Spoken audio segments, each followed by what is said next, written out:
Joint family episode number 4।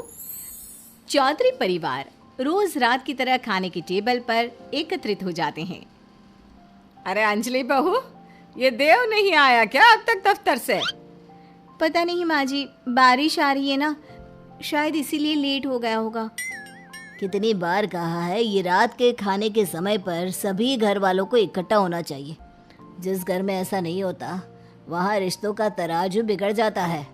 और please पापा, अब आप अपने ज्ञान की मोती बटोरना शुरू मत करिए। कॉलेज में पूरा दिन प्रोफेसर्स और घर में आओ तो आप। तभी वहाँ पर देव अपने हाथ में एक मिठाई का बॉक्स लेकर चेहरे पर खुशी की चमक लिए आता है। हेलो एवरीवन, आज मैं आप सबके लिए एक बहुत बड़ी खुशखबर लाया हूँ। सभी देव को देखकर चकित रह जाते हैं। अरे छोटे भांजे, ये तो ब्रिजवासी की स्वीट है ना? वाह वाह वाह वाह। तो बाद में खुशखबर सबको टेल कर, अभी मुझे ये एक मिठाई का टुकड़ा ईट करने दे।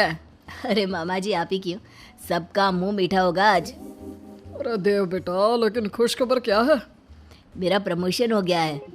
ये खबर सुनकर सभी बहुत खुश हो जाते हैं, सिवाय मालिनी के। देव सभी को मिठाइयाँ बांटता है और मालिनी सड़ी हुई शक्ल बनाए जलन के मारे तिल मिलाती है। आज तो हम बिना नाप तोल के देसी घी का हलवा बनाएंगे और भगवान को भोग चढ़ाएंगे। अरे हमारे छोटे पोते का प्रमोशन जो हो गया है। ये सही है दादी साहब का, मतलब हम जरा सा घी ज्यादा क्या डाल लें, आप और माँ जी तो तानों की लंबी लिस्ट बना देते हो। अरे मालिनी बहू, खुशियों के मौके पर यह सब चलता है। जीते रहो मेरे लाल, जीते रहो। कांग्रेचुलेशंस देव भैया। कांग्रेचुलेशंस देव। कॉन्गो देव चाचू। Thank you everyone. और भांजे, अब तो तुझे हम सबको पार्टी तो गिव करनी ही होगी। अब और कोई बहाना नहीं वॉक करेगा। मेरा मतलब है चलेगा।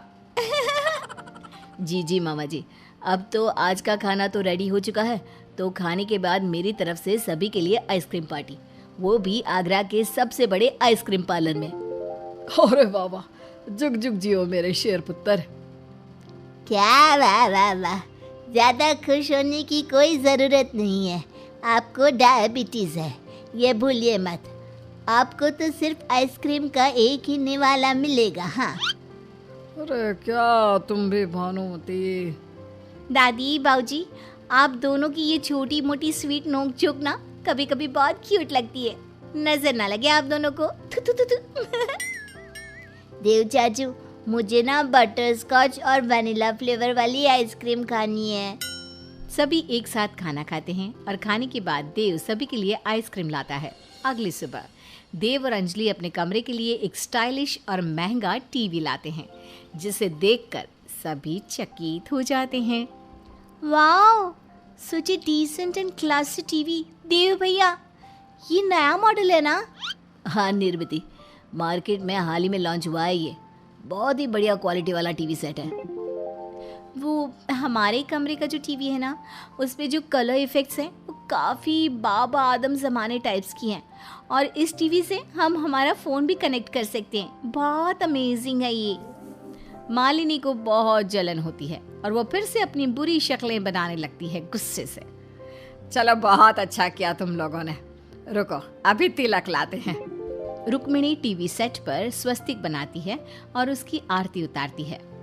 माँ, अब टीवी की भी कोई पूजा करता है क्या? कम ऑन, हम 21वीं सेंचुरी में रह रहे हैं। अरे तू चुप कर। जब भी कोई नई चीज घर में आती है तो उसका तिलक और आरती करके स्वागत किया जाता है, समझा? कांग्रेचुलेशंस बेटा। कांग्रेचुलेशंस मेरे भांजे, प्राउड ऑफ यू। ये टीवी तो बहुत महंगा है और तुमने बाय भी कर लिया। Great great. कांग्रेट्स देवर देवरानी। बधाई हो छोटे। ऐसे ही प्रमोशन होने के बाद देव और अंजलि का स्टैंडर्ड ऑफ लिविंग ऊंचे दर्जे का हो जाता है। वो लोग टीवी के साथ साथ अगले दिन अपने कमरे के लिए नया एसी भी खरीदते हैं और अपने कमरे में एक मिनी फ्रिज और नया फर्नीचर भी लाते हैं। इन सब से मालिनी को हद से ज्यादा ईर्ष्या होती है और वो अपने पति रौनक से अकेले में लड़ती है। अरे कुछ तो शर्म करो, तुम तो बड़े भाई हो उसके और वो तुम्हारा छोटा भाई होकर भी तुमसे आगे निकला जा रहा है, और तुम बर्फ की तरह एक ही मंजिल पर जमे हुए हो। देखा ना कैसे 1-2 दिन में ही उनके रहने सहने और ओढ़ने का तौर तरीका हाई क्लास हो गया। आज तो उस कलमुही अंजलि ने अपने लिए ऑनलाइन साड़ियाँ भी मंगवाई हैं, वो भी डिजाइनर। ओफो मालिनी, तुम भी ना अपना ही राग आलापती रहती हो। अरे इंसान जवान से बूढ़ा हो जाएगा, लेकिन उम्र भर तुम्हारी ये इनसिक्योरिटी और जेलसी कभी विराम चिन्ह नहीं लेगी। हाँ, तुम बस अपनी साड़ियों की दुकान संभालो। कहाँ साड़ियों की मिल खोलने वाले थे, 5 सालों से बस एक ही बोल बचन कर रहे हो। अरे क्रिश का फ्यूचर सिक्योर करना है या नहीं मुझे नहीं पता, हमारे कमरे में भी AC, टीवी और सारी शान और शौकत आनी ही चाहिए। मालिनी रौनक को इतना सुनाती है कि वो बेचारा अपना सर पीटने लगता है।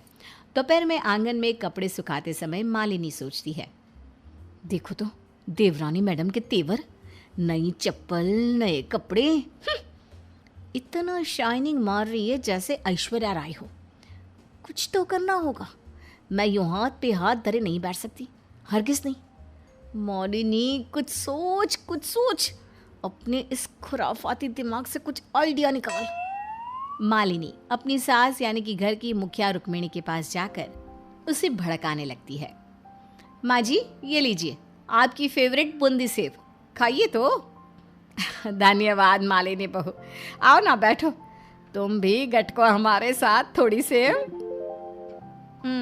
अच्छा माँ जी, मैं क्या कह रही थी, अब जैसे कि देव का प्रमोशन हो गया है, इस बात में कोई दो राय नहीं कि अब उसके पास पहले से भी दुगना पैसा होगा। इसलिए मैं ये कह रही थी कि अब से ना आप देव से ज़्यादा पैसे लिया कीजिए। उन्हें कोई संतान भी नहीं है, लेकिन रौनक और मुझे, हम दोनों को तो हमारे कृष के भविष्य के बारे में भी सोचना पड़ेगा ना।